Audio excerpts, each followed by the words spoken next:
Hello, I'm Dr. Dennis McKenna, as always joined by Dr. Fred Venditti, our Hospital System General Director, providing you the update from Albany Medical Center. Today is Thursday, August 27th.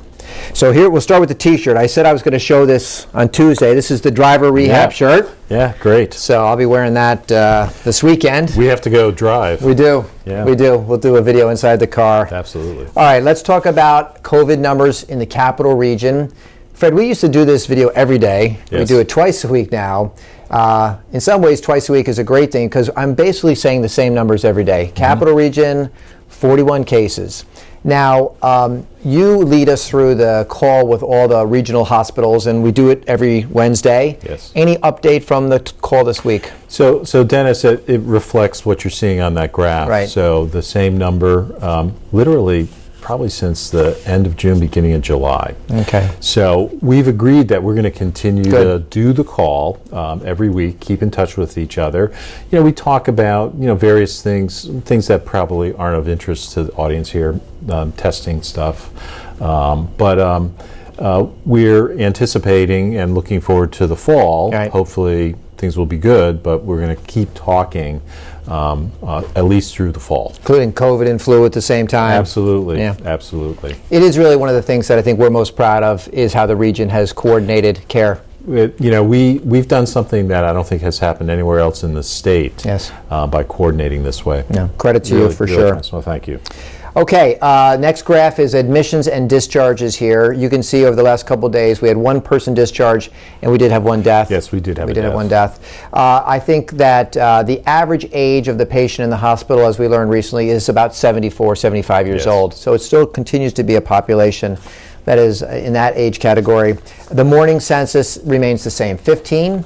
We have 9 of them on the floor, 6 of them are in an ICU, and Fred, 2 of them still on ventilators. Yep, still 2 vented. Okay. Just closing out the COVID topic, there's been a lot of conversation, reopening of businesses, reopening of schools, the deep cleaning that has to take place each day. I've heard some concern from people who do those types of cleaning activities about whether or not there's any risk to them. So I thought it would be helpful for us to share our own lived experience here in this medical center. Fred, we have a huge building. I think someone says we have the square footage of like the Vatican City. It's Over like 4 million square feet. It's incredible. And just if you look at patient rooms in the hospital, we turn over how many rooms a day? Oh, Dennis, probably on average about 250 rooms a day, and they all have to be cleaned. And we have office spaces and we have clinic spaces. And from the very beginning, we've been looking at members of our workforce who have tested positive for COVID. And the number that I think is very remarkable, which I'll let you give, Fred, is how many of our people who do room cleanings, environmental service workers, do we think have gotten COVID from at work here? One, Dennis. Yeah. One, which is really a credit to them and their managers, how careful they've been. Think about it. We've had over 400 patients admitted to the hospital with COVID. All of those rooms needed to be cleaned, and some of them actually moved from one room to another, so probably more than 400 cleans.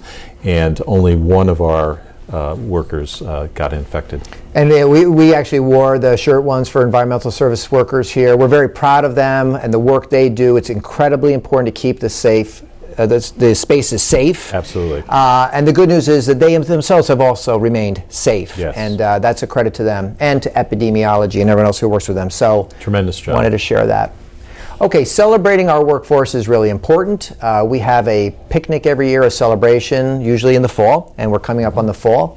A messenger went out today that talked about that, and we wanted to share those details here for those who may not have seen the messenger. This will be, as it is every year, something that is at no cost to our staff. It's a great meal and often a little token of our appreciation. This year, a little bit different. Can't have it all on one day because we want to be safe, social distancing. So 3 dates, is that correct? That's right, Dennis. 3 days. What are those dates? September 2nd, September 16th, and September 29th. Okay, so we've broken it up into 3. Okay. So the first one's coming up next week, September 2nd, from 3 p.m. to 6 p.m. And instead of being in the field behind the college, it's going to be over by the pavilion. That's right. All right. So good. So the other thing is we are looking for as many members of our workforce who can help volunteer for that, because we're going to have more logistics to do that. Yes. So please reach out to Bob Pastilli or Scott Heller, who are two people that we're very proud of, who did a great job setting this up if you want to help. And, think about where we find ourselves with COVID. So social distancing is going to be very important. That's where the call for help to hand out the meals is coming from. The second thing for all staff who are going to go to receive those meals, wear your mask. Wear your mask. Please wear your mask. We will actually have people with masks in case you've forgotten your mask, but hopefully that won't happen. People will show up masked. Very good. All right, so we have a lot of people here who receive all sorts of recognition and awards on a regular basis, and we wish we could highlight all of them. But there's one that's given out every month that we'd like to continue to highlight, which is called the Eye Care Award. And then, Fred, I'm going to have you speak a little bit about the Daisy Award. So the Eye Care Award is our recognition of the member of our workforce who demonstrates compassion, accountability, respect, and engagement, care. And this month it was Josh DeGraff, who actually works in the Schaefer Library. He's responsible for the technology related to student devices. And when we read it the other day, we talked about how Josh, during the beginning of the pandemic, was here every day getting the students set up to learn from home. So remember, Academic Medical Center, education, one of our core missions, it went unbroken because people like Josh. That's right. So congratulations to him, well deserved. And then the Daisy Award. And the Daisy Award, Dennis, is an award that we've been giving out for a couple of years now within nursing. And what happens is patients nominate nurses to receive the Daisy Award. And it's really based on the compassionate care that they provide to those patients. And we give that award out very frequently. And this month, the Daisy Award is given out to Jason Klum, who works on D5 North in our stroke unit. So, Jason, tremendous job. Yeah, I know Jason very well. He's a great nurse, and congratulations to Jason as well. Fred, two last items, really about inside the building here. Can you update us on the status of the recruitment for our chief nursing officer? So, Dennis, we're right on path. So there are a fairly large number of candidates, we're told by the recruiting firm that we're using. We expect that in the middle to end of September, we will start the search process with a fairly large search committee. We will do some video interviews, probably with between 6 and 10 candidates. Great. That committee is going to be pretty diverse, nurses, physicians, administrators, et cetera, across the organization. The goal would be to perhaps as early as mid-October have face-to-face interviews here on the campus. And my understanding is the applicants that are coming in look very strong. They absolutely do. A fair number of them are PhD prepared nurses, some with experiences that would fit very nicely with our needs. Very good, very good. Before we go to our last topic, to save us from what inevitably will be some emails, I think Jason is D5 East. I'm sorry. Did I say D5 North? I think, yeah. So yes, sorry, I read it wrong. Otherwise, we'd have to correct it next week. That's right. Okay. Last thing, HCM training. What is HCM? So HCM is our new human capital management system. It's our HR system. Yes. And I think people have heard a lot about this. There's been a lot through messengers and elsewhere across the organization. It's going to go live October 1. October 1. And we're in the midst of training. So we're through our second week now of training for managers. And I'm happy to report that as of Monday, John DePaula reported to the cabinet that 25.3% of managers have completed training. Excellent. That's phenomenal, absolutely phenomenal. And of interest, he reports it out by cabinet members, managers. Yeah, absolutely. So I'm looking at my managers. I don't want to be at the bottom of that list. That's right.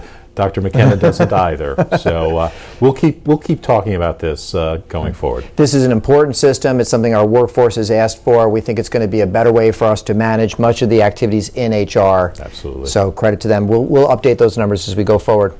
Yep. Okay, that's it. We'll be back again next week. We'll both be here. One more bit of news. Sir. Oh, yes, please. There's been a report from Down Under. Yes. Some of you know that my son and daughter-in-law live in Australia, and they've decided to add to the Venditti family. So this morning, 6-pound, 8-ounce Patrick Tiernan Venditti was born. So healthy child, mom's doing great, father's happy as can be. Grandfather obviously as well. Good job, mate. Thanks. Yeah, for sure. That's great news. Congratulations to all of them. We'll end on that note for We can sure. end on that note. We'll be back again on Tuesday. We hope you have a good weekend. We thank all of the members of our workforce who will be here working all weekend. Once again, please take care of yourself, take care of each other, and we'll see you next week.